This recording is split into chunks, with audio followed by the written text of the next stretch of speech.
Hi, I'm Jack Zilkin. I'm the inventor of the USB Typewriter. It's a kit that modifies any manual typewriter to be a fully functional computer keyboard.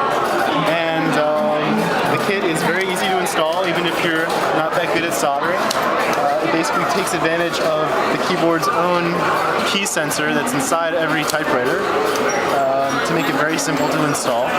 And it's an Arduino-based open source kit. It costs $75, but today at the Maker Faire, it's only $65. Sweet.